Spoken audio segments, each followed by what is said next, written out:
3W Boboko ya Boka. Boboko ya Boka. 3W.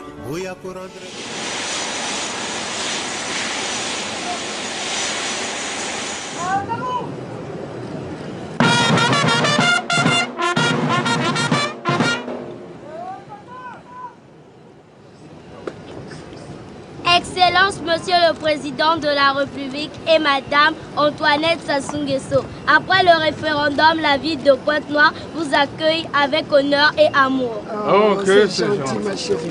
C'est gentil, vraiment. Avec amour. Oh. Alors, vous allez bien? Et comment t'appelles-tu? Allégresse en plus. Allégresse. Excellence, Monsieur le Président de la République, chef de l'État, chef du gouvernement, chef suprême des armées, à l'occasion de votre visite de travail dans le département de Pointe-Noire et du Pilou, les troupes d'honneur de la garnison de Pointe-Noire sont rangées. Je vous invite très respectueusement à les passer en revue.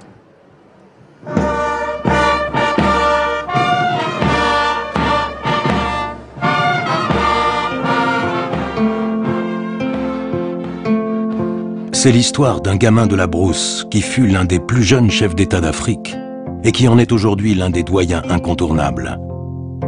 L'histoire d'un fils de chasseur qui a perdu le pouvoir avant de le reconquérir, à force de volonté, d'obstination, et parce que du Congo qu'il a vu naître et auquel il est passionnément attaché, il s'est toujours fait une certaine idée, nourrie des rêves féconds de son enfance.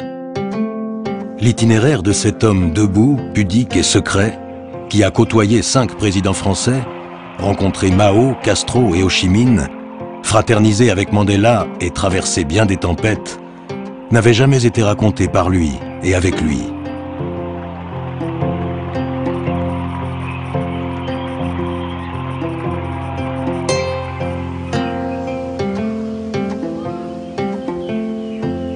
En acceptant de nous ouvrir les portes de sa mémoire, Denis Sassou Nguesso a donc voulu écrire sa propre histoire, mais aussi nous parler d'avenir.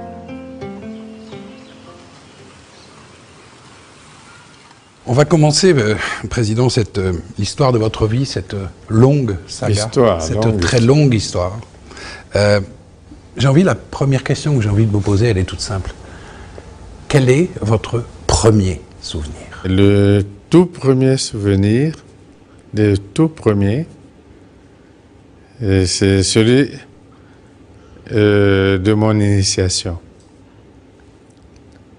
Parce que là, j'étais même pas encore à l'école et mon père était venu me chercher pour aller à l'initiation sur essai de longues heures. Pourquoi vous?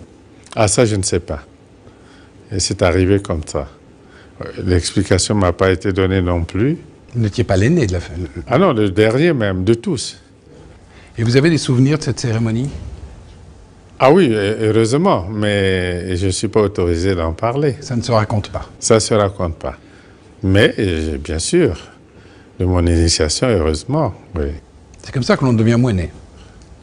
Ah oui, il faut d'abord aller à l'initiation. Et comme les moinets, c'est de père en fils, et votre tour finit par arriver.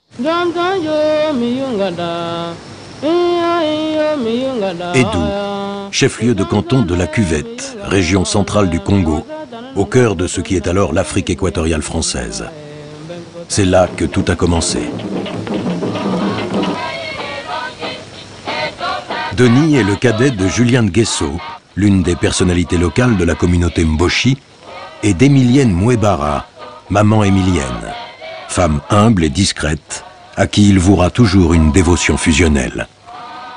Et puis il y a aussi dans cette petite enfance des couleurs, des odeurs, la chasse, la pêche, la lima, tout ça. Vous a bercé, c'est l'enfant de la brousse. Bon, nous vivions sur le terrain. Hein, et nous avions nos moments de pêche. C'était surtout la pêche. Et on allait aussi à la grande chasse, parce que mon père, c'était un guerrier, c'était un grand chasseur. Il s'attaquait au buffle. C'est de notoriété publique, enfin, dans la contrée, elle est connue pour ça. C'était un guerrier, donc c'est lui qui était le pisteur. le matin, 4 heures du matin, il allait en brousse suivre les troupeaux, les localiser, les troupeaux de buffles, de sangliers, bon. Il les localisait dans un bois, il revenait au village, mobilisait les autres chasseurs. À ce moment-là, de mettre à arrêter les cours. Il disait, bon, il y a la chasse, parce qu'on entendait le bruit, les appels à la chasse, de maître disait, il y a la chasse, donc. Il nous sortait et nous allions accompagner les grands à la grande chasse, mais nous, on nous demandait de monter sur les arbres. C'est ce que vous avez fait? Juste pour faire du bruit et pousser du gibier vers les chasseurs, oui, on a fait ça. Le jeune Denis fréquente l'école primaire d'Édou, que les habitants du village ont eux-mêmes construite en pisé. Très vite, l'instituteur le remarque. Mais pour continuer à étudier, il faut partir. Et puis un jour, je crois de 1953, ce qu'on dit, vous avez 10 ans, une dizaine d'années, c'est ce fameux chapitre qui se tourne dans l'histoire de votre vie, c'est-à-dire que vous partez avec quelques camarades, oui. Vous quittez Édou, à pied, pour aller jusqu'à Owando, oui. où se trouve un collège. Ça a pris combien de temps pour faire ces 100 km? 2 journées de marche. 2 journées de marche. 50 km le premier jour, 50 km le deuxième jour. Et une nuit en pleine brousse? En pleine brousse, non. On s'arrêtait dans un grand village. Dans un village. Ah oui, pas en pleine brousse, mais c'était quand même la brousse partout. On voyait des passages, des traces de passage de troupeaux, d'éléphants, de buffles. C'était un peu la peur au ventre hein, que nous faisions. Votre maman n'avait pas envie de vous voir partir? Non. Et elle ne voulait pas. Elle ne voulait pas du tout, et si bien qu'elle a fait la marche avec moi quelques 2-3 kilomètres. On était tous les gamins, on était une demi-douzaine comme ça. Bon, elle a tenu à m'accompagner quelques 2-3 kilomètres, puis après on s'est arrêté, je lui ai dit de retourner chez elle. Et puis, je ne sais pas, est-ce qu'elle avait pleuré? Parce que je ne me suis plus retourné quand j'ai rejoint les autres. Ça, c'était une décision. Oui, je ne me suis plus retourné. Je crois qu'elle pleurait, c'est sûr. Mais je ne me suis plus retourné parce que j'aurais pu avoir pitié d'elle et rester. Et j'ai continué.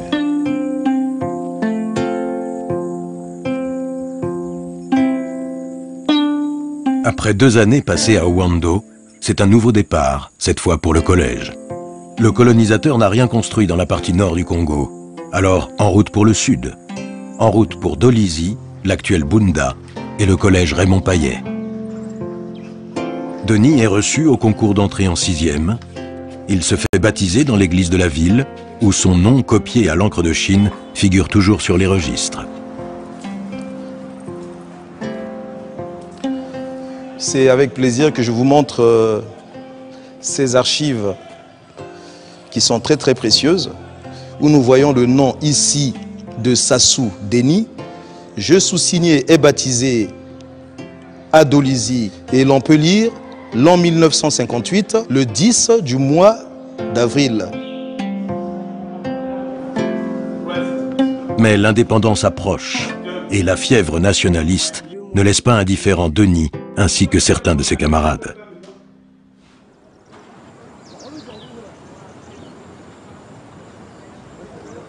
Nous avions connu une période révolutionnaire, en fait très précoce, parce que nous avions un professeur, Maurice Spindler, qui était notre professeur de français, mais qui faisait plus de philosophie avec les élèves de 4e et de 3e que le français.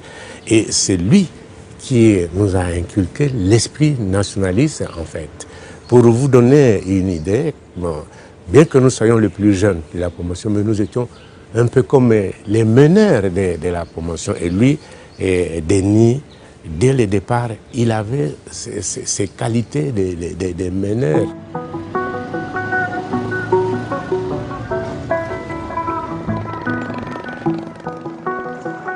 Interne au collège et syndicaliste actif au sein de l'association scolaire du Congo, Denis est surtout un élève doué. Maurice Spindler, qui le suit depuis le premier jour, le pousse à s'inscrire au lycée de Brazzaville. De voir au deuxième membre aussi, on constate qu'on doit chercher... À ce moment-là se pose pour vous un choix. Il y a le lycée à Brazzaville, mais les places sont limitées. Et apparemment, toutes les places sont prises. Ah non, elles sont pas limitées, on prenait les meilleures. Oui. Et on prenait les meilleurs, elles n'étaient pas limitées. On prenait les meilleurs, mais c'était déjà en 60, oui. Et on vivait déjà les premiers moments de choix basés sur des critères qui n'étaient pas objectifs. Quiconque pouvait avoir un soutien dans les milieux politiques pouvait avancer. Donc, commençait déjà les choses clairement, président, il y avait du favoritisme. Favoritisme. Voilà. Parce que les meilleurs, oui, on prenait les meilleurs qui continueraient. À ce titre, vous pouviez postuler? Non seulement j'ai postulé, mais je pensais que je méritais, puisque, oui, en toute humilité, j'étais major. Major de promo. Oui, oui. Donc, je méritais. C'est quand même l'un des souvenirs douloureux. Denis est déçu, meurtri. Sans enthousiasme, il se prépare à devenir instituteur, quand Spindler, encore lui, a une idée qui va changer son destin. Le colonisateur sur le départ recrute des cadres pour la future armée congolaise. Pourquoi ne pas tenter sa chance? Denis se présente au concours, réussit et entame une formation d'officier. Direction la base de Boire en Centrafrique pour une préparation parachutiste sous le commandement d'un certain colonel Bijard. Puis Cherchel en Algérie. Quelques années plus tard, c'est à l'école militaire de Saint-Mexan en France que s'achèvera le cursus du futur général Sassou Nguesso. Quel souvenir vous avez de Bijard? C'est un officier, un véritable officier. C'est quelqu'un qui faisait 6 kilomètres de crosse par jour, tous les matins, avec son épouse et sa fille. Tous les matins. On sortait, on voyait Bijard avec son épouse et sa fille. Tous les matins. Et nous en a fait voir quand même aussi. Avec lui, c'était très dur. Mais cela nous a formés aussi.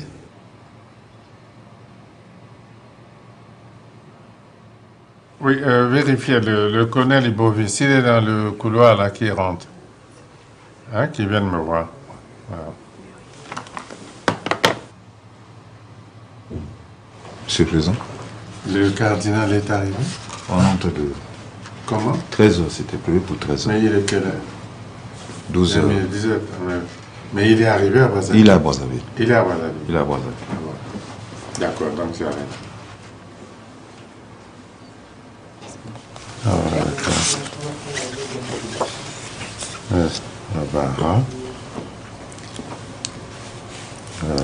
Pour le ministre de l'Intérieur lui-même. Merci.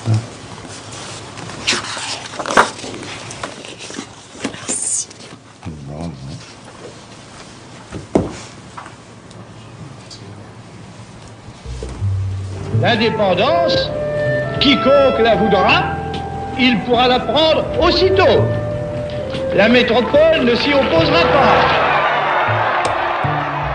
15 août 1960, l'indépendance. L'abbé Fulbert Youlou accède au pouvoir, mais il n'y restera pas plus de 3 ans. Renversé par une insurrection populaire, lâché par la France, Youlou cède la place à Alphonse Massamba Deba, au socialisme bantou, au parti unique et aux milices populaires. Revenu de Saint-Mexan, Denis Sassou Nguesso est lieutenant au sein du groupement aéroporté, unité d'élite de l'armée. Avec quelques autres officiers progressistes, dont le capitaine Marien Ngouabi, il observe la lente dérive d'un régime de moins en moins cohérent et de plus en plus autoritaire. Le 2 août 1968, Alphonse Massamba Deba démissionne sous la pression d'un Conseil national de la Révolution regroupant civils et militaires, dont Mariane Gouabi et Denis Sassou Nguesso. C'est un coup d'État, certes, mais populaire. Fin décembre, Mariane Gouabi devient président et un nouveau parti unique, le Parti congolais du travail, voit le jour un an plus tard. À la Révolution et au Parti congolais du travail, je m'engage en me guidant le principe à défendre les statuts et la Constitution, à consacrer toutes mes forces au triomphs des idéaux prolétariens du peuple congolais. Denis Sassou Nguesso, désormais capitaine, poursuit son ascension. Chef du groupement aéroporté, patron des forces terrestres de Brazzaville, directeur de la sécurité, ministre de la Défense. Aux côtés du camarade président Gouabi, il est le numéro 2 du régime. Quel genre d'homme était Mariane Gouabi? Quel genre Un homme de conviction aussi. De grande conviction, de grande intégrité. Et il croyait toujours à ce qu'il faisait et quand il décidait de le faire, il allait jusqu'au bout, oui. Et c'est un homme très droit. C'était votre ami?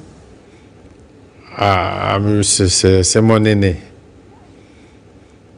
C'est mon frère, mon ami, mon compagnon. Je lui suis resté fidèle jusqu'au dernier moment où je l'ai accompagné à sa dernière demeure. Oui. C'est un moment de fierté pour moi.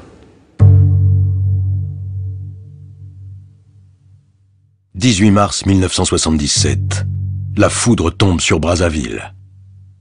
Après 8 années fiévreuses de socialisme échevelé, ponctuées de complots, de trahisons et de tentatives de putsch, le président Mariane Gouabi est assassiné par un commando dans l'enceinte de sa résidence de l'état-major. Bien plus tard, lors de la conférence nationale, certains accuseront sans preuve Denis Sassou Nguesso d'avoir lui-même commandité le meurtre. Monsieur le Président, je voudrais que vous me racontiez le 18 mars 1977. Comment vous avez vécu ça? Comment vous avez appris ce qui s'est passé? Racontez-moi un peu. Ce fameux jour où Mariane Gouabi a été assassinée. C'est même très simple à raconter parce que j'étais ministre de la Défense. Et puis, je crois qu'à cause de quelques problèmes au Cabinda, etc., et des appréhensions qu'on avait au sujet des situations dans l'enclave du Cabinda, le quartier était consigné. Et je suis resté au bureau jusqu'à 13h, 13h30. 14h, peut-être, oui. Quartier consigné. Puis je suis allé me rafraîchir un peu en Pila chez moi. Puis dès que je suis arrivé, les Kunzo me téléphonent pour me dire que il entend des tirs nourris en direction de l'état-major général. Des tirs nourris en direction de l'état-major général. C'est mes téléphones.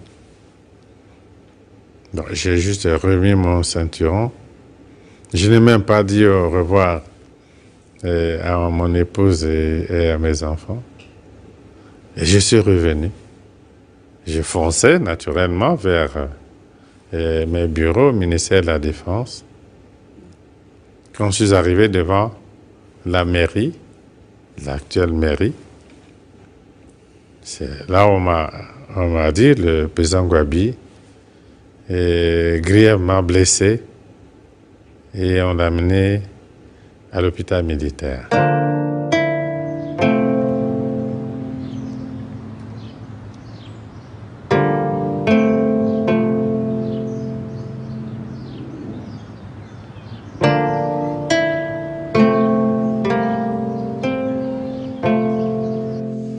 Qui a tué Mariam Gouabi? Il y a eu un procès dessus. On ne peut pas continuer de faire la confusion. Il y a eu un procès et des éléments qui avaient participé au forfait. Ceux qui étaient abattus sur place sont connus. Ceux qui ont pu s'enfuir sont connus. Certains d'entre eux ont été recherchés, dont Kikadidi, qui avait été tué dans les opérations de recherche, Kikadidi. D'autres ont été arrêtés et ont été jugés. Le procès s'est déroulé dans le pays, en direct, à la radio et à la télévision, pendant plusieurs semaines, je crois, en direct. Le procès, en direct à la radio et à la télévision, pendant plusieurs semaines. Et les objets, par exemple, le véhicule du commando, le commando qui est entré au quartier général, la 404, qui a transporté le commando jusqu'à la résidence du président Gouabi, est encore là, au mausolée. On ne peut pas créer de la confusion autour de cet événement indéfiniment. Je m'élève contre cela. Je m'élève contre cela. Dans l'atmosphère de confusion et de règlement de compte qui suivent l'assassinat de Mariam Gouabi, deux personnalités sont exécutées. Le cardinal Émile Biayenda, dès le 23 mars, après avoir été enlevé, et l'ancien président Massamba Deba, 2 jours plus tard, à l'issue d'un jugement expéditif en cour martiale. C'est quand même un regret dans l'histoire de ce pays. Ah, ça, c'est sûr. C'est évident. Sans aucun doute. Bon, le président Massamba Deba était un politique. Bon, il pouvait avoir des positions politiques.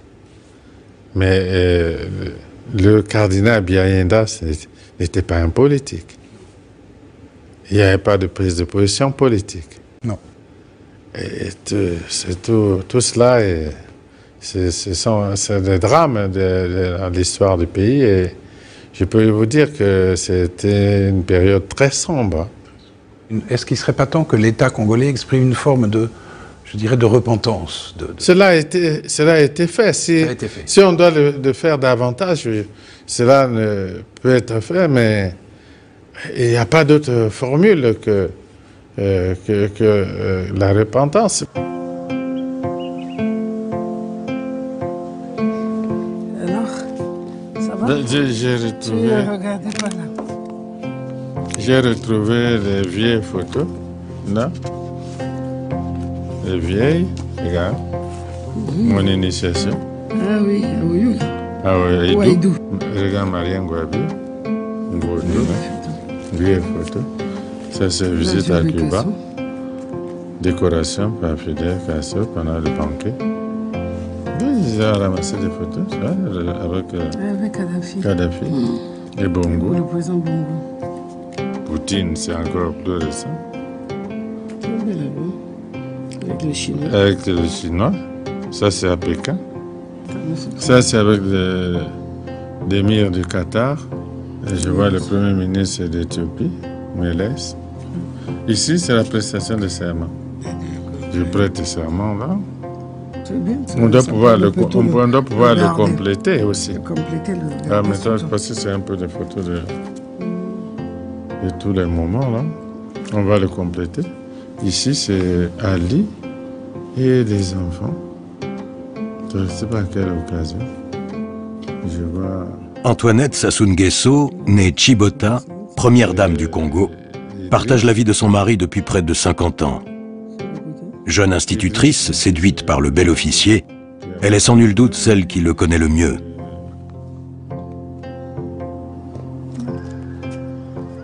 Je crois qu'au début, ne s'accrochait pas beaucoup. Parce que moi, c'était pas, je vous dis, mon genre. Et lui, certainement, il trouvait là une femme qui lui tenait un peu tête. C'était pas aussi peut-être son genre.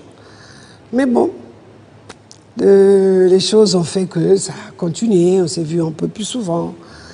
Et voilà, là, pour la petite histoire, personne ne savait où on allait. Mais j'avoue que c'était ce que j'ai admiré dès le premier abord, parce que c'était pas le genre d'homme qui, bon, il te voit, je vous aime, je vous adore, vous savez, oui. Toutes ces flatteries un peu qu'on avait l'habitude d'entendre. Il était très discret, ne me parlait pas vraiment d'amour, plutôt on bavardait des choses et d'autres. Et puis voilà, c'est parti. Alors, comme ça. Depuis, bon, depuis, l'histoire a continué. L'histoire continue. L'histoire a continué, et puis on s'est vu plus souvent.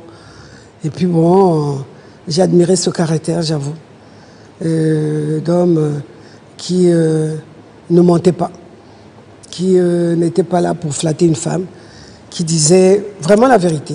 Il me parlait de sa vie, de ce qui se passait dans son travail, que j'admirais, parce que pour moi, un militaire, c'était pas du tout de mon goût. Mais j'ai vu là un vrai soldat, un vrai officier. Elle est toujours là à vos côtés, elle a toujours été... c'est quelqu'un d'important pour vous. Ah oui, très. Très important, oui, oui. Elle est toujours là, et des moments parfois très difficiles. Sans elle, peut-être vous n'auriez pas réussi tout ce que vous avez réussi, peut-être vous auriez peut-être eu un autre destin après. Est-ce qu'on peut le dire, ça? Elle aura contribué fortement, mais le destin, c'est le destin. Et c'est avec elle, je pense.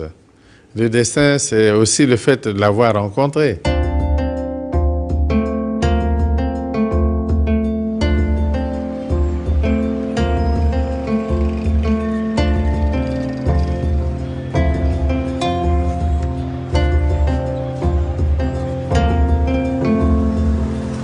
Les obsèques de Mariane Gouabi achevées, se pose la question de la succession. C'est le colonel Yambi Opongo qui est désigné chef de l'État par le comité militaire du parti. Même si, pour toute une partie de l'opinion, l'héritier de Ngouabi, c'est lui, Denis Sassou Nguesso. Mais à 34 ans, il ne se sent pas prêt. Pas encore. Il y a eu la pression, et de l'armée, et des organisations du parti pour qu'ils prennent la tête. Parce qu'on pensait, on voyait en lui comme la meilleure garantie pour aller vers le 3e congrès. Il l'a refusé. Il l'a refusé. Il a pensé que dans ce contexte, bon, il avait un aîné, le général Yambi, et moi j'étais de ceux qui exerçaient aussi quelques pressions. J'étais comme directeur de cabinet. Certains essayaient de passer par nous pour le convaincre. Il l'a refusé. Alors lorsque... C'est-à-dire qu'il aurait pu prendre le pouvoir au mois de mars 70. Exactement. Il était ministre de la Défense et il avait la direction du parti en réalité. Donc toutes les conditions étaient remplies pour qu'il prenne le pouvoir en ce temps-là. La présidence Yambi durera 600 jours. Le successeur de Mariane Gouabi prône la rigueur et l'efficacité, mais son style martial et sa communication déficiente vont lui coûter cher. Yambi est destitué par le comité central le 5 février 1979, avant d'être arrêté. Cette fois, pour Denis Sassou Nguesso, l'heure est venue d'assumer ses responsabilités. Vous êtes vice-président, ministre de la Défense, vous êtes le numéro 2 du pays. Numéro 2, voilà. De manière tout à fait claire. Oui, mais pour en arriver à ces décisions que l'on connaît, c'est-à-dire le Denis Sassou Nguesso, chef de l'État, il y a aussi une volonté personnelle, qui est la vôtre, d'arriver au pouvoir. Mais il faut quand même dire que ce n'était pas une simple volonté de puissance comme ça qui venait de Sassou Nguesso comme dirigeant du parti, mais c'était quand même aussi la même opinion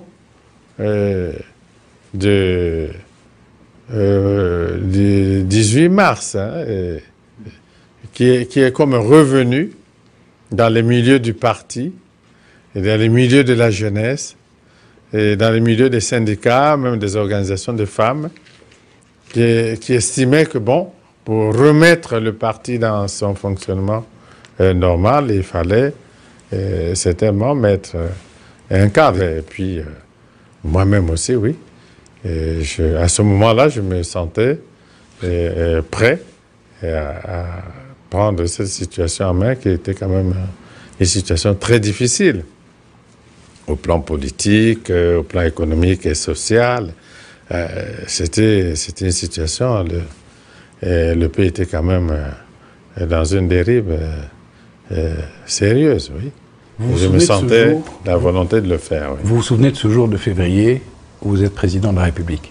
Vous vous en souvenez encore? Quel sentiment avez-vous en tête? Qu'est-ce qui se passe? Vous dites, j'ai fait un chemin extraordinaire quand même.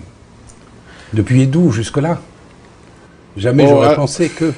Qu'est-ce qu'il y a dans votre tête? Quels sont vos sentiments? Bon, le sentiment, c'était quand même celui du devoir.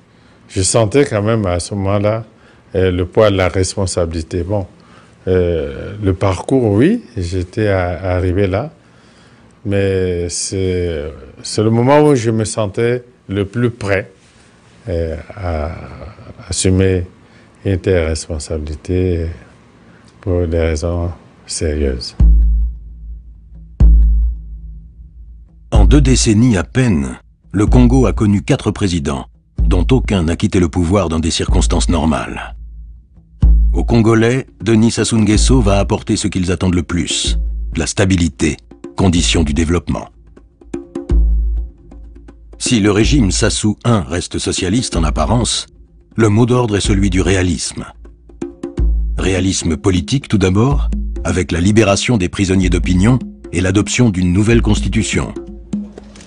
Réalisme diplomatique ensuite, entre la France de Giscard d'Estaing puis de François Mitterrand, les États-Unis de Jimmy Carter et de George Bush, l'URSS, la Chine et Cuba, Denis Sassou Nguesso s'efforce de maintenir un subtil équilibre. Réalisme économique surtout. Le pays se construit enfin. Routes, ponts, édifices publics sortent de terre, sous l'impulsion de ce qui va devenir, pour le meilleur et pour le pire, la ressource essentielle du pays, le pétrole, dont les découvertes de gisements se multiplient au cours des années 80. On a souvent dit que les compagnies pétrolières occidentales, bon, Elf, Total, mais aussi d'autres, jouaient dans ce pays un rôle peut-être trop important. Est-ce que c'est vrai? Est-ce que c'est pas vrai? Quel regard vous portez sur les intérêts pétroliers occidentaux au Congo, dont on dit qu'ils ont un petit peu joué un rôle de défaiseurs d'histoire pendant ces 2 ou 3 dernières décennies? Bon, je ne sais pas si les sociétés le faisaient de façon systématique et volontaire. Je ne peux pas l'affirmer. Mais il est évident que si une activité économique dans un pays apporte à ce pays-là 70%, 80%, à cet État, disons, à cet État, 70% ou 80% de ses ressources, volontairement ou involontairement, elle pèse sur la vie de cet État.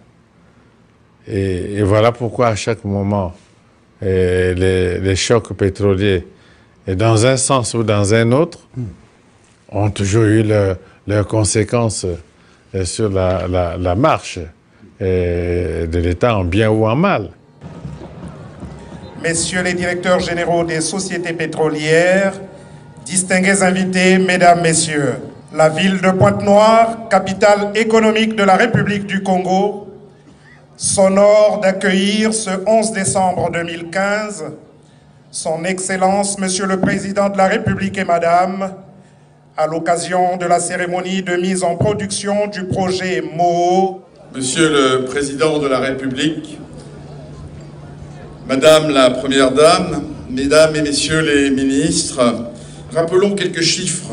Des réserves de près de 500 millions de barils de pétrole, plus de 10 milliards de dollars d'investissement, dont 2,5 sur la première phase que nous inaugurons, une capacité de production de 140 000 barils par jour, 45 puits nouveaux qui vont être forés par plus de 1000 mètres d'eau, dont le premier puits, Monsieur le Président, grâce à vous, a été mis en production le 9 décembre, il y a 2 jours.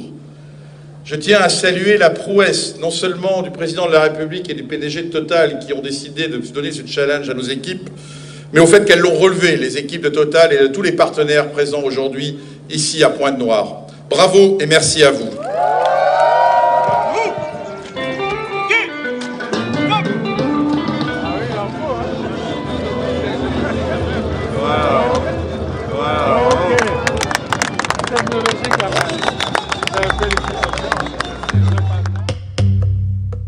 En août 1986, Denis Sassou Nguesso est élu à la tête de l'Organisation de l'Unité africaine.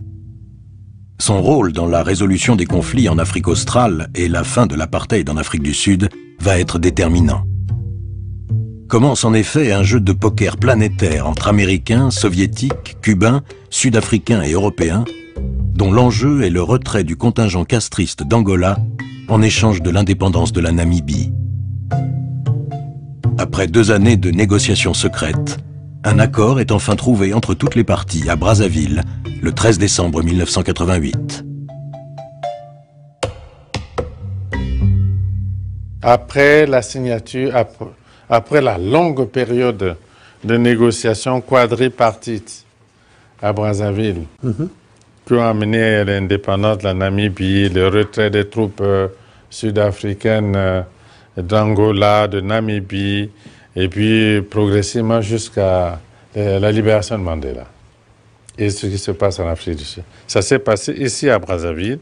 Vous avez 13 décembre 1988. 13 décembre 1988, au centre.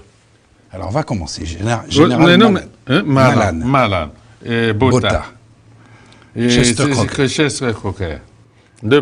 Sassou Nguesso. Ndalou. Angola. Ici, c'est cubain, je crois. Alarcón de Quesada, Cuba. Atizari, qui était le délégué des Nations Unies pour la Namibie. Et puis mon directeur de cabinet. Bon, celui qu'on, malheureusement, on n'a pas pris qui était là. Et c'est mon ministre des Affaires étrangères, Ndinga Oba. Il n'est pas là. Et ça, c'est Basile Kouébé, qui était mon directeur de cabinet. Voilà, nous sommes là dans le jardin, devant ici, le même jardin, et après la signature de l'accord. Il y avait une susceptibilité exacerbée de part et d'autre. Donc, moindre problème, on a frôlé la rupture à plusieurs reprises, et de jour comme de nuit. Je ne compte plus le nombre de fois où je suis allé réveiller le président, le sortir de son lit, lui rendre compte, et puis alors ils se mettaient à recevoir les uns les autres, parfois de 4 heures jusqu'à 8 heures du matin. Ils recevaient d'abord les Angolais, ensuite les Sud-Africains, et puis plus tard les Cubains, et puis bon, c'était très, très, très délicat. Très délicat. Il suffisait d'un moindre petit mot pour que tout menace de chavirer. Mais le président a été d'un doigté dans la conduite de cette affaire. C'est déjà à cette époque que j'ai découvert en lui les qualités de négociateur, de médiateur. Le protocole de Brazzaville a une autre conséquence historique. Il ouvre la voie à la libération, 14 mois plus tard, de Nelson Mandela, emprisonné depuis 28 ans et héros de tout un continent. Pour Denis Sassou Nguesso, qui apprendra la nouvelle au-dessus de l'Atlantique dans l'avion qui le mène à Washington, c'est l'aboutissement d'un long combat. Nelson Mandela est libéré.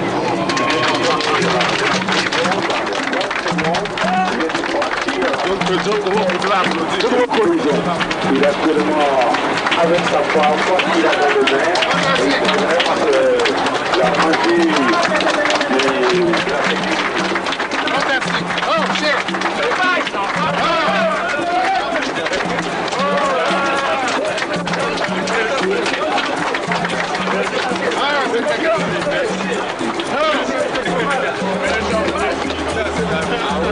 oh, je peux dire avec fierté et joie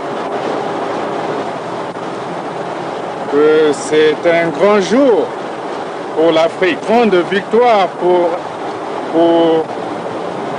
les droits de l'homme, les droits des peuples. Un beau jour pour l'humanité tout entière. La libération de Mandela.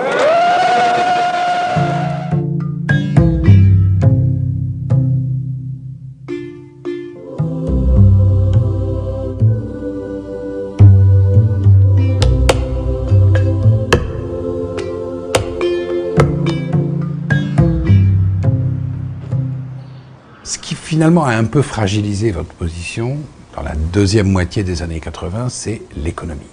Ouais. La chute du pétrole, et puis l'obligation qui vous est faite de faire ce fameux plan d'ajustement structurel avec la Banque mondiale.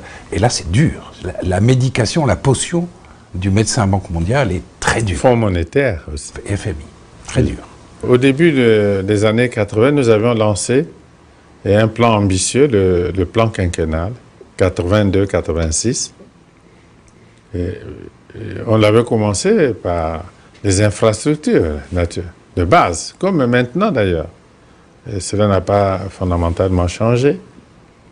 Mais certains résultats existent sur le terrain. Mais cela n'a pas duré, puisque les prix du pétrole se sont effondrés, sont passés de 33 $ à 9, puis à 7. Et le dollar lui-même est passé de 10 francs français à 5. Les deux effets cumulés ont amené la catastrophe et donc la cessation de paiement est suivie naturellement par les mesures d'ajustement structurel telles qu'elles étaient dictées par le Fonds monétaire de la Banque mondiale et qui n'ont pas donné de bons résultats. Je ne connais pas de pays qui ait obtenu de bons résultats à travers l'ajustement structurel. À la crise économique s'ajoutent bientôt les bouleversements politiques. De la chute du mur de Berlin à la conférence de La Baule, le monde change.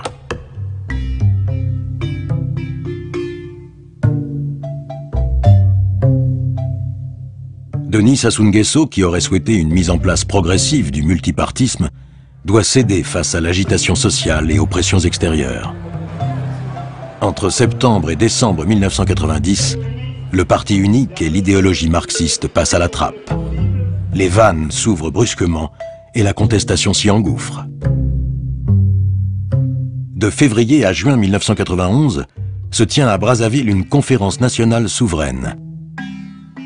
Denis Sassou Nguesso va subir de plein fouet le procès de son régime dans une atmosphère d'hallali où toutes les accusations sont permises, y compris les plus infamantes. Un gigantesque déballage. La conférence nationale devait se tenir 15 jours, elle a duré plus de 3 mois. 1200 participants, plus de 67 partis politiques, 134 associations. Pour diriger les débats, un ecclésiastique, Monseigneur Kombo. Au programme, un projet de constitution, un calendrier électoral, une loi sur la presse, bref, l'accession à la démocratie. Nul n'est épargné, les anciens responsables sont dans la salle. Une psychothérapie nationale, où les ministres doivent demander la parole, où d'anciens dignitaires pleurent, où les politiques sont sommés de s'expliquer. Alors je crois qu'il faut absolument cesser avec ces méthodes. Et tout ce qui se dit ici est archi faux. Le Congo vit tout entier au rythme de ses états généraux. Après 105 jours d'intenses débats, la conférence se conclut. Le président Sassou s'engage à apporter son soutien au Premier ministre qui dirigera le pays pendant 12 mois, sous le contrôle d'un Conseil supérieur de la République. Comment est-ce que vous vivez ça? Cette conférence, dès son démarrage, avait décidé qu'elle était une conférence souveraine. Bon, c'est là où commençait l'insurrection. Parce que, de mon point de vue, les participants à cette conférence n'avaient aucun mandat. Ils n'étaient délégués par personne sauf par les partis qu'ils avaient créés eux-mêmes. Vous l'avez vu venir, Monsieur le Président, vous vous y attendiez à cette conférence nationale, comme vous dites, insurrectionnelle, souveraine. Oui. Vous l'avez vu venir. Bien Et sûr. pourtant, vous n'avez pas pu empêcher sa tenue. C'était une question de rapport de force à l'époque? Bon, nous n'avions pas intérêt à aller en sens contraire. C'était un mouvement historique que le comité central du parti lui-même avait décrit.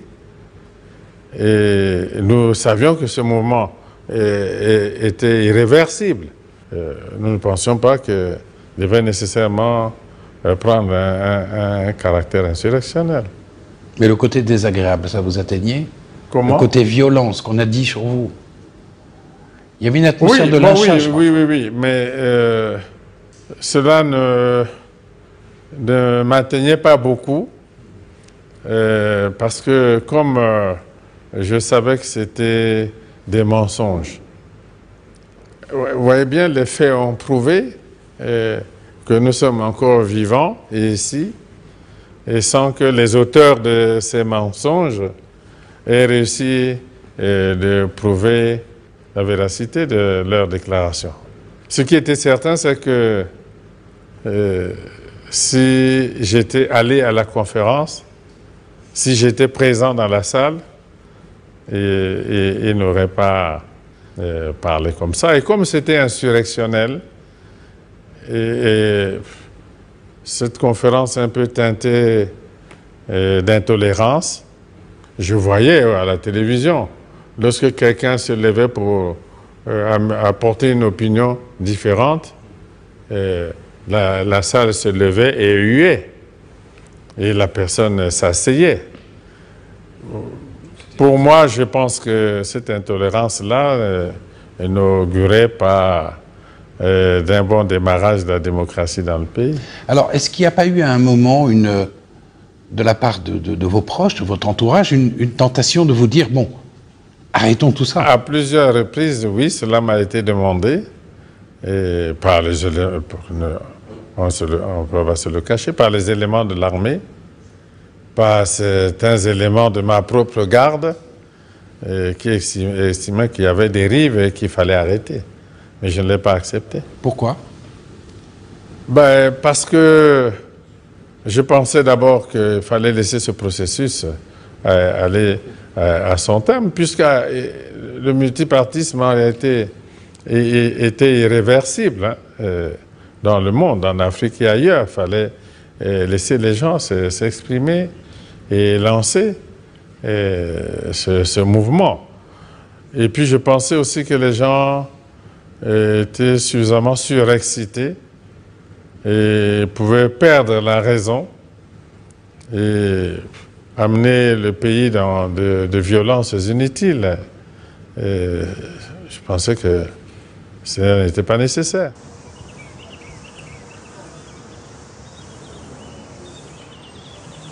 C'était un moment qui a dû être assez difficile, c'est le moment de la conférence nationale. Quand on regardait ça, et comment vous dire, beaucoup de trahison. Revoir les gens qui étaient avec nous hier, qui mangeaient avec nous à ma table, parce que moi, ma table était ouverte à tous ses collaborateurs. Ils venaient à la maison, même ses conseillers, et leurs épouses et tout ça, et regarder devant la télévision tout ce qui se disait. Je me dis, mais comment ça peut être possible? On parle de qui là? De cet homme que j'ai connu, là, j'accompagne, ou d'un autre homme? Mais c'était très, très, très dur. Très dur, et surtout le soir, parce qu'on était souvent tous les deux. Tous les deux, il n'y avait plus personne, et puis on mettait les enfants un peu à l'écart de tout ça. Et il manquait plus que les pleurs, quoi. Parce que je disais, c'est quelle est cette vie de politique, c'est ça? Et tout ce qu'il disait, mais tout et n'importe quoi. Des choses à peine croyables. À peine croyables parce que je disais, mais est-ce que quelqu'un peut faire ça? Mais c'est ça qui plaisait aux conférenciers. Et vous-même, ils ne vous ont pas épargné? Non, pas du tout. Et moi-même, qu'est-ce qu'on ne m'a pas donné? On m'a même donné tout un train. Tiens, tenez. Un train qui partait de Pointe-Noire à Brazzaville un train, on s'appelait à l'époque un train bleu. Et là, dans la salle, il y avait des ministres de transport. Il y avait le directeur de CFCO qui ne disait rien. Je dis, si c'est ça la politique de Denis, c'est pas la peine. Tu as fait ton temps, on est resté là, ça va faire quand même 12 ans, hein, déjà 13 ans. Je dis, ça suffit, on va se reposer, on va leur laisser la politique, parce que ces mensonges, pour moi, c'est trop dur à supporter. Comment on peut dire qu'un homme se lave avec le sang d'un autre homme? Pour faire quoi et où et comment? Non, je dis, ben, il vaut mieux arrêter. Et je lui ai effectivement demandé qu'on arrête. Alors en ce moment-là, il me dit, je me souviens toujours de cette phrase, il dit, bon, tu as peut-être raison, mais il vaut mieux sortir par la grande porte. On va y aller. Monsieur le Président, vous avez expliqué que vous étiez pour un passage progressif à la démocratie et au multipartisme. Et vous avez été confronté finalement à des gens pour qui la démocratie, c'était l'alternance immédiate. En ce qui me concerne, j'avais presque pris rendez-vous puisque, en pleine conférence même, hein, le texte que vous pouvez consulter, j'assume. Et dans ce texte, je prenais presque rendez-vous parce que je posais les conditions d'un véritable engagement du peuple dans le processus démocratique, et qui était, je n'ai pas voulu le dire, mais qui pour moi était à l'opposé de ce qui se passait. Et ce texte-là, je pense que c'était ma réponse à tout ce qui se disait, se faisait. Et à travers ce texte, je disais qu'on n'avait pas besoin de violence, on n'avait pas besoin d'enjamber les corps, on n'avait pas besoin de sang et de larmes pour faire naître la démocratie. Et donc pour moi, c'était mon message. C'est en position de faiblesse que Denis Sassou Nguesso et ses fidèles abordent la séquence électorale de 1992. Le Parti congolais du travail perd les législatives et Denis Sassou Nguesso ne franchit pas le cap du premier tour à la présidentielle d'août. Faiseur de roi pour le second tour, il décide de soutenir Pascal Lissouba et le fait élire. Denis Sassou Nguesso accepte sa défaite, effectue sa passation de pouvoir avec son successeur et se retire chez lui. Pour la première fois depuis 25 ans, il est déchargé de toute responsabilité politique. Oto, Edou, premières étapes de la traversée du désert. C'est sur les terres de son enfance, au milieu des danses traditionnelles du village, sur les pas de ses grands ancêtres et de leur culture magique, que le fils d'Émilienne et de Julien vient se ressourcer.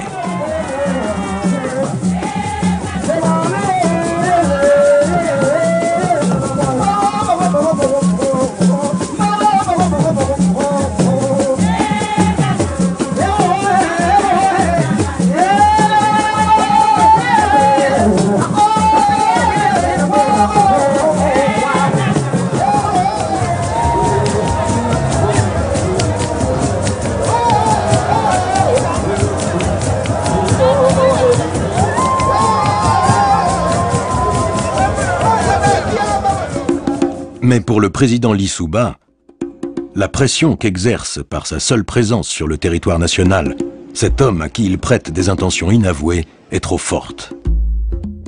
Il veut voir Denis Sassou Nguesso loin, le plus loin possible du Congo. Ce sera donc pendant 2 ans l'exil à Paris, jusqu'au retour triomphal à Brazzaville au matin du 26 janvier 1997.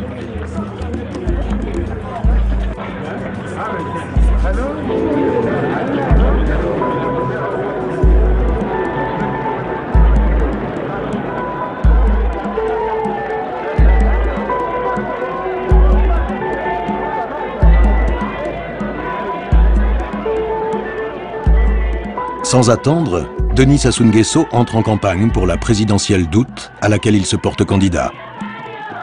Il sillonne le pays dans une atmosphère lourde, émaillée d'incidents parfois sanglants comme à Ouando.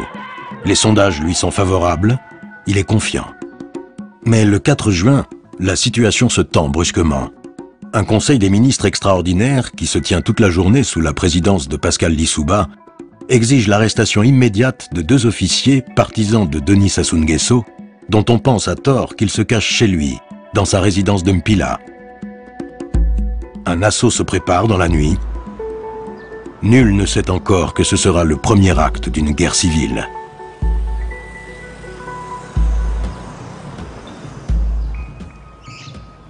Voilà, on est le 5 juin 1997.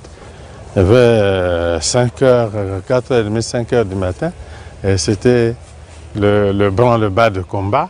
On vous réveille? On me réveille, ouais. C'était des coups de feu. Votre aide de camp vous réveille? Oui, oui. C'était des coups de feu dans ce secteur-là, parce qu'il y avait une colonne de blindés. Et entre parenthèses, le camp des blindés se trouve non loin d'ici. Depuis le camp, on peut tirer au char directement ici. Une colonne de blindés est passée le long de la brasserie là, pour arriver à l'angle d'ici. Une autre colonne a pris l'avenue qu'on appelle Edith Lucie Bongo, le long des dépôts de carburant là-bas, pour avancer jusqu'à l'usine de cigarettes, là, l'avenue qui passe là-bas. Et une troisième colonne est passée par le pont qui est là, la pointe hollandaise. Donc il y avait 3 colonnes de blindés qui avançaient ici. Bon, j'entends des tirs, on me réveille, j'arrive. Dès que j'atteins ce coin-là, je vois un jeune blessé, ensanglanté. On est attaqué, ils disent, on est attaqué de partout. Bon, donc j'ai simplement déployé autour de la maison des éléments de ma garde. Il y en a qui sont allés jusqu'au carrefour, là où se trouve le blindé. Bon, il y a aussi... Ils l'ont neutralisé? Oui, je crois qu'il y a aussi la chance, hein, parce que le fait seulement que les éléments qui étaient allés dans cette direction, le fait qu'ils aient réussi à neutraliser le blindé de tête, le même qui est là. Et il est là, il y a un trou de bazooka ils l'ont neutralisé. Bon. Comme il y avait aussi une légende, le pouvoir disait que ici, chez moi, c'était un camp retranché qui avait des armes de tout calibre. C'était comme une citadelle imprenable. Alors qu'est-ce qu'il y avait en fait? Il n'y avait pas grand-chose, rien du tout. Quelques dizaines d'hommes? Rien du tout, quelques dizaines d'hommes. Je ne sais même pas s'ils étaient 30. Et des armes? Et des armes, oui, puisqu'il y avait un bazooka quand même. Des PMAK. Mais pas de blindés. Qui c'est qui pouvait donner un blindé ici? Bon, il n'y avait pas de blindé, pas d'artillerie, pas de mortier, il n'y a rien du tout. Donc cet incident-là, du carrefour, a fait croire qu'ici c'était vraiment quelque chose de très fort et les blindés se sont mis à rebrousser chemin. Ils se sont mis à rebrousser chemin. D'ailleurs, quand ils arrivaient le matin, les populations sont sorties des maisons pour les regarder passer. Et quand les blindés repartaient, c'était sous la huée des populations. Bon, et après ça a dégénéré. Mais qu'est-ce que vous vous dites à ce moment-là? Vous vous dites c'est un incident que l'on va pouvoir contrôler, ou vous vous dites c'est le début d'une guerre? Je ne sais pas si...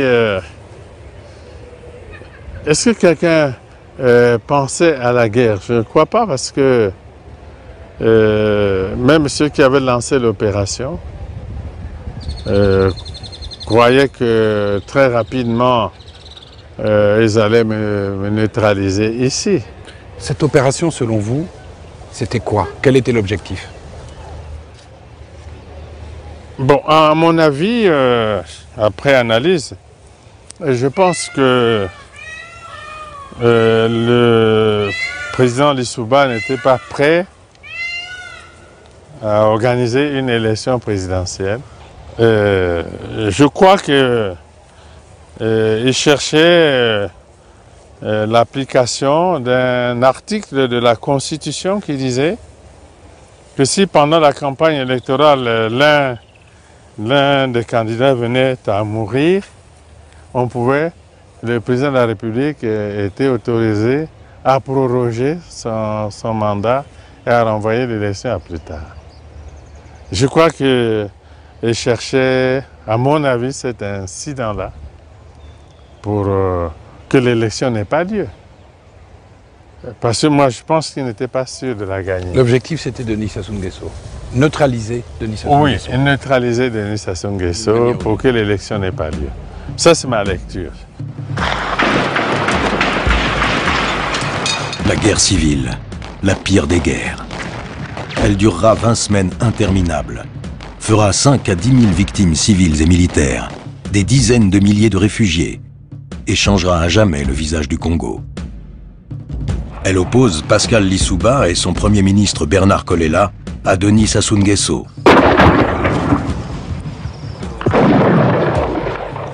Et met en scène des milices au nom de War Games, Cobra, Ninja, Zulu, Kokoy. De trêves rompues en médiation manquée, tout se joue sur le front de Brazzaville. Et sur ce terrain-là, Denis Sassou Nguesso est un stratège.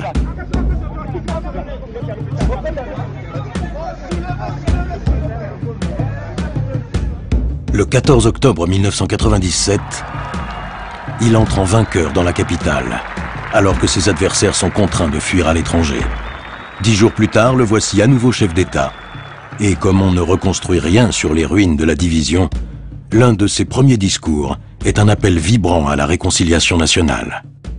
Au nom de la République fraternelle, je décide solennellement d'accorder l'amnistie à tous les hommes en armes coupables de forfait de guerre qui renoncent à compter de ce jour à la violence et qui acceptent définitivement de déposer leurs armes.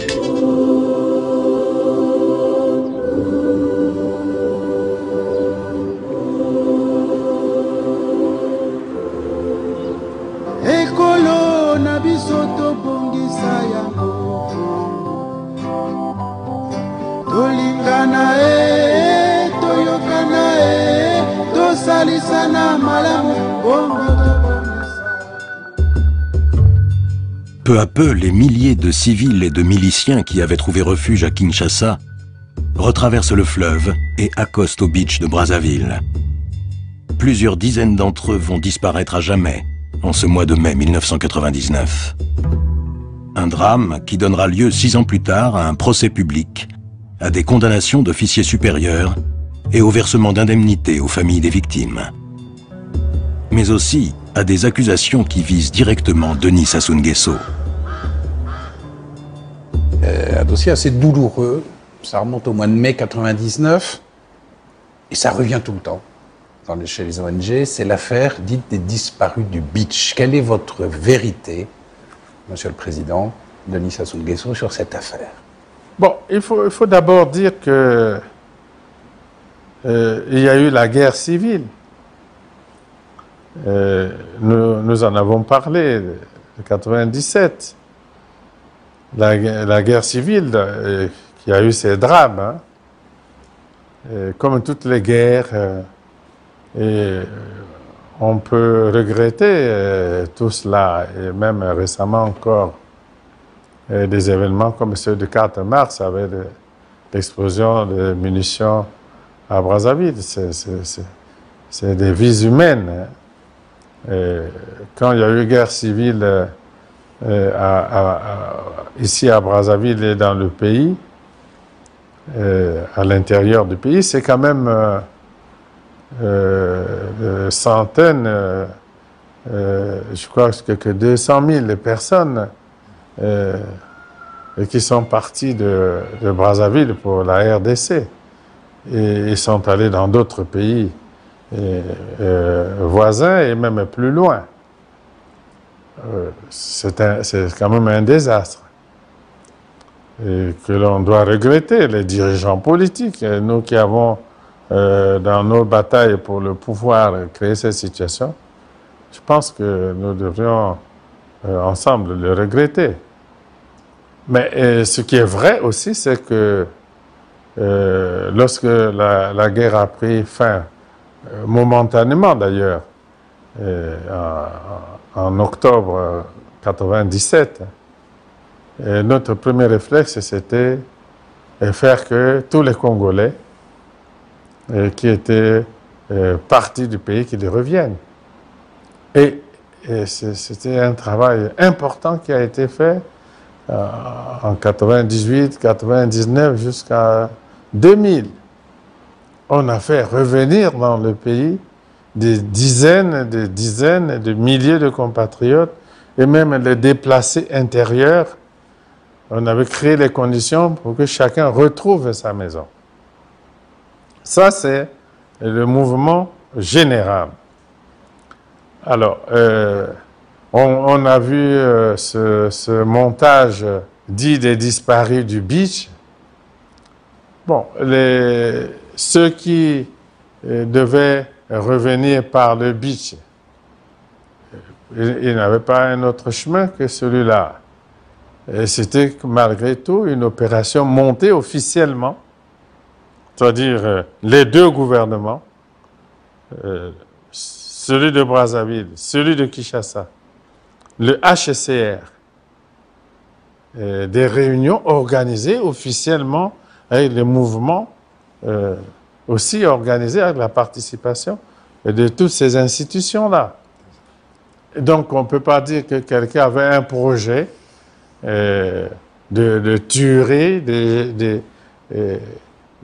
déplacés et puis en même temps envoyer des missions auprès du gouvernement de la RDC, auprès du HCR, pour qu'ensemble on organise le mouvement de population. C'est de nombreux bateaux. C'est de nombreux bateaux qui transportaient des milliers de nos ressortissants qui étaient à Kinshasa. Il y a pu y avoir des dysfonctionnements là-dedans, c'est possible. Mais transformer cette volonté politique en un projet d'assassinat de compatriotes, c'est purement honteux. Au cours du procès, car il y a eu un procès radio-télévisé, les responsables civils et militaires qui étaient de près ou de loin accusés dans cette affaire ont été suspendus de leurs fonctions pour comparaître. Des généraux, des colonels, des cadres civils et supérieurs. Un procès qui s'est déroulé dans ce pays en direct à la radio et à la télévision, suivi par les Congolais et par l'extérieur.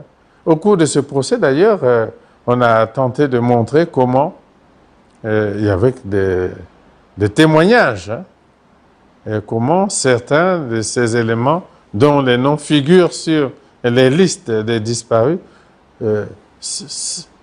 sont encore en RDC, d'autres se retrouvent au Canada et dans d'autres pays. Et puis, franchement, dans ce pays, le Congo, on aurait jeté au fleuve avec des gorges tranchées 353 personnes qui auraient flotté le long du fleuve ici et qui n'auraient pas eu de famille et de deuil dans le pays et qui n'auraient pas été vus, même ramassés en aval là-bas. C'est quelque chose de grossier. Et bon, pour nous, nous considérons que ce procès a eu lieu. Des conclusions ont été tirées. Et bon, nous considérons jusqu'à la Cour suprême de notre pays qui s'est prononcée sur cette affaire. Bon, d'autres pays pensent que la justice congolaise n'a pas de valeur. qui peuvent se substituer à l'État congolais pour dire le droit et juger des affaires qui se sont produites au Congo.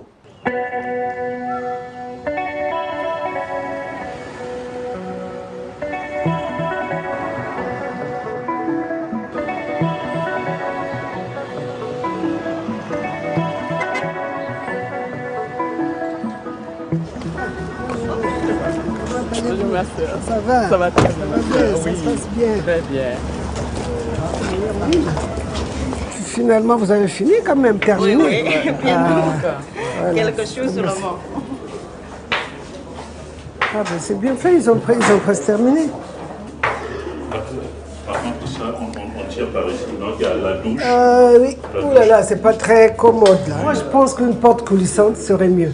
Même pour les vieillards, enfin maintenant que c'est fait, on n'a pas le choix, mais une porte coulissante aurait été plus facile pour que, surtout pour les vieux, venir ici. Et là aussi, il y a un problème d'eau. Vous êtes le... Je représente l'architecte. Ah, vous représentez l'architecte. Vous avez vu, non? Un petit muret, juste un petit truc pour parler. Voilà. Voilà. Comme ça, on peut même placer une chaise si la personne ne peut pas se lever. Il est à l'intérieur. Vous avez raison. Voilà. Super architecte. Pour les personnes âgées, bien sûr. faut que les choses soient facilitées. En fait. Bien sûr, tout à fait. Parce que surtout, c'est des... Certainement, là, ils veulent prendre de l'air aussi, prendre de l'air dehors aussi, au lieu de rester toujours enfermés dans ce cadre. Elles peuvent sortir. Mais effectivement, si on met du gazon, chaque fois, il va falloir recommencer et tout ça.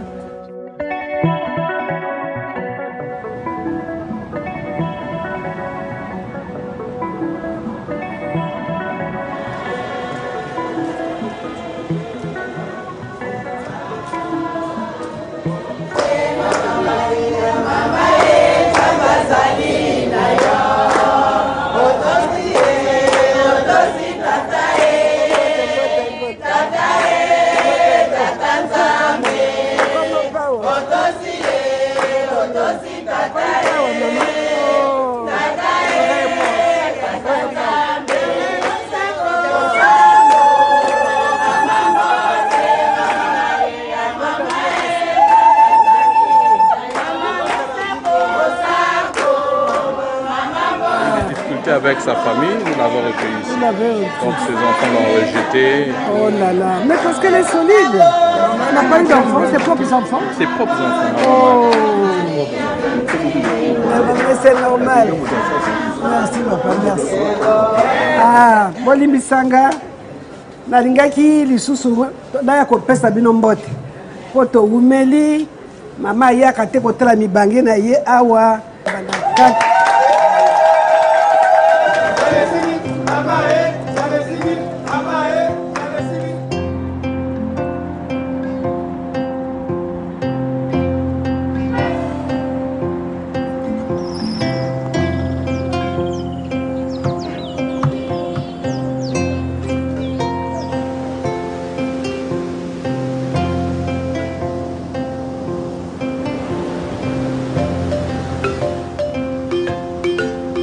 Une fois chassés les miasmes de la guerre civile, s'ouvre une séquence de plus de 15 ans pendant lesquels règne enfin la paix. Élu en 2002, réélu en 2009, le président se consacre entièrement à ce qui, dans le fond, est sa vraie passion, l'émergence du Congo sur le grand théâtre de la mondialisation. Barrages, routes, infrastructures, aéroports, hôpitaux, écoles, banques, ports de Pointe-Noire, eau, électricité. Jamais depuis l'indépendance, le Congo ne s'est autant construit. Jamais on n'a autant inauguré. Jamais les indicateurs sociaux n'ont autant progressé. Le pays tout entier est un immense chantier. Et pour cela, le bâtisseur fait largement appel à de nouveaux venus sur la scène africaine, les Chinois.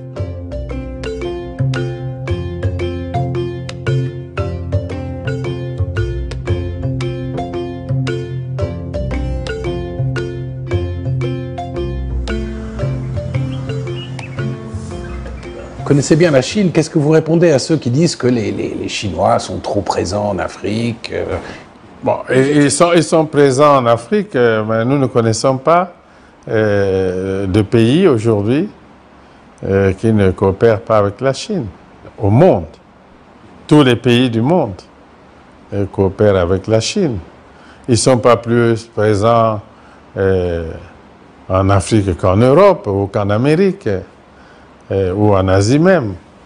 Peut-être que les partis du monde qui voulaient conserver quelques intérêts et en Afrique vivent difficilement la concurrence. C'est un monde ouvert, il y a la concurrence. Et alors c'est une concurrence assez dure, oui.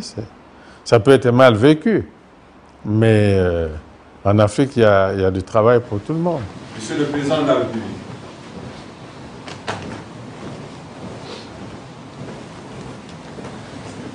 Merci, Renaud.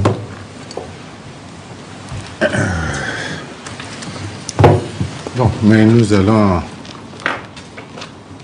essayer de faire un peu le point d'avancement des travaux de construction de l'université de Kintélé, professeur Benga. Hier, je me suis rendu encore à Kintélé, presque toute la matinée. J'avais insisté aussi hier, là-bas à Kintélé, sur la vision. Parce que quand on fait une université, c'est pas les bâtiments, l'enseignement, c'est pas ça. Il faut une vision. Kintélé doit être, au fur et à mesure du temps, le foyer scientifique, technologique, intellectuel, culturel le plus puissant de toute l'Afrique. Il est prévu qu'on puisse terminer au moins les 5 bâtiments qui formeront les instituts. Les instituts, les facultés, on peut mettre ce qu'on veut. Il s'agit de trouver 25 milliards d'ici janvier, fin janvier, de trouver 25 milliards de francs CFA pour la construction. Il suffit de cibler. Qu'est-ce qu'on ouvre en octobre 2016?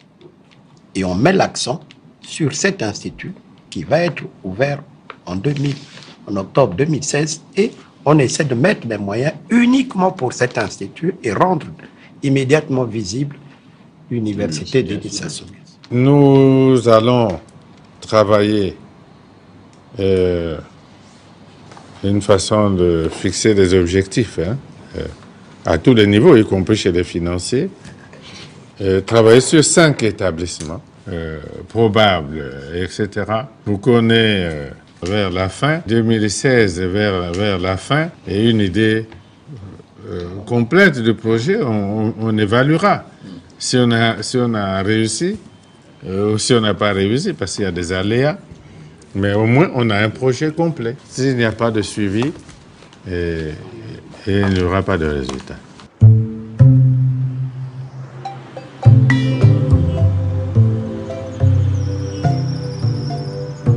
Ces années d'espérance pour les Congolais, Denis Sassou Nguesso les incarne avec résilience, alors qu'il lui faut vivre un jour de 2009 une épreuve intime sur laquelle il ne s'était jusqu'ici jamais exprimé.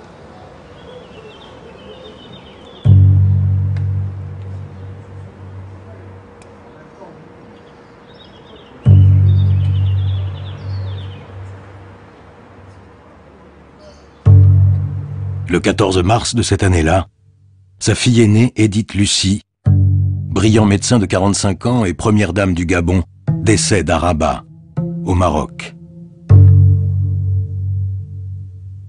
Aujourd'hui encore, la douleur est là, intacte, incontournable. Edith Lucie Bongo Ndima, née Sassou Nguesso, ça a été quelqu'un, elle a été un peu votre inspiratrice, presque votre muse quelque part. Je sais que ça a été pour vous une fracture et un déchirement, ce brusque départ d'Edith Lucie. Est-ce que vous pouvez nous en parler? Le premier bébé, c'est un moment très puissant dans la vie de tout être humain, je crois. Nous avions un lien très fort et nous l'avons encore. Et nous l'avons encore aujourd'hui parce que sa demande, quand elle était malade, c'était que si l'irréparable devait arriver, on devait toujours parler d'elle au présent. On ne devait pas dire que c'était passé. Que pour nous, pour moi, Quand je parle d'Edith, je parle d'elle comme si elle jouait encore dans les jardins ici, jusqu'à aujourd'hui. Et nous avons gardé ces liens puissants et... Edith est vivante? Toujours. J'ai gardé ces liens puissants. Bon, toute sa maladie, bon, et elle est toujours là. C'est-à-dire que vous ne faites pas votre deuil, elle est vivante? Elle est là. Je lui ai promis du reste le jour de ses obsèques. Et elle est toujours là.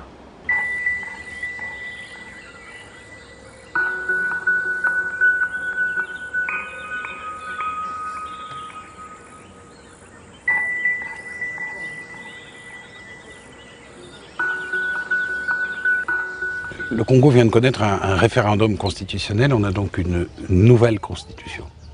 Vous avez fait rentrer le Congo dans une nouvelle page de son histoire. Pourquoi? Et maintenant, il faut projeter le pays vers l'avenir et reconstruire une architecture institutionnelle avec un réel équilibre des pouvoirs entre l'exécutif et le législatif, un réel équilibre des pouvoirs, et donner une place importante à la jeunesse de notre pays, parce qu'en Afrique, en 2050, l'Afrique aura près de 2 milliards d'habitants, et dans tous les pays d'Afrique, on voit que les jeunes de moins de 30 ans représenteront peut-être 60%, 65% de la population. Il fallait leur donner leur place. Les femmes, il fallait leur donner leur place aux femmes qui représentent peut-être légèrement plus de la moitié de la population du pays.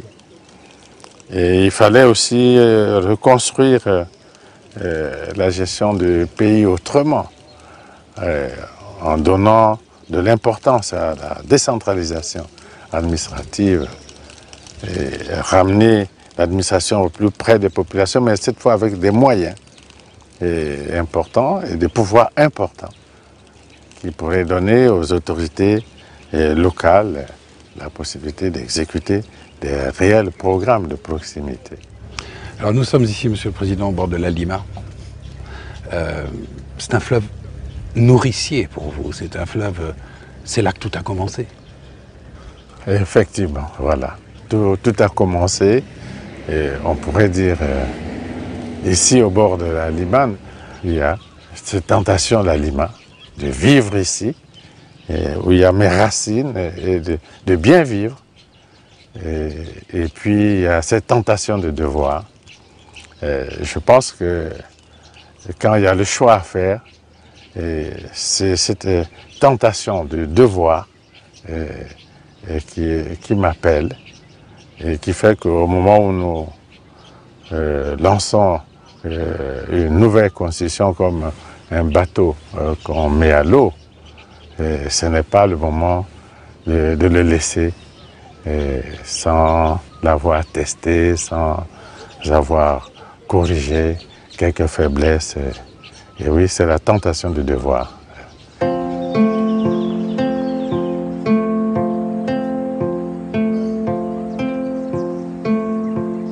Il y a bien longtemps, sur la piste d'Edou à Ouando, comme aujourd'hui lorsqu'il voyage aux quatre coins du monde, c'est la même terre que Denis Sassou Nguesso emporte à la semelle de ses chaussures.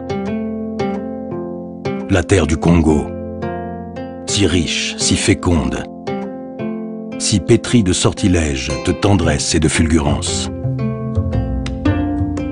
Ses rêves et son projet sont ceux qui animent l'immense majorité de ses concitoyens. Une vie meilleure pour tous, un avenir de prospérité et la fierté sans cesse renouvelée d'être congolais. Quand le destin d'un homme et celui de son pays se confondent à ce point, l'histoire qui les lie ne s'arrête jamais.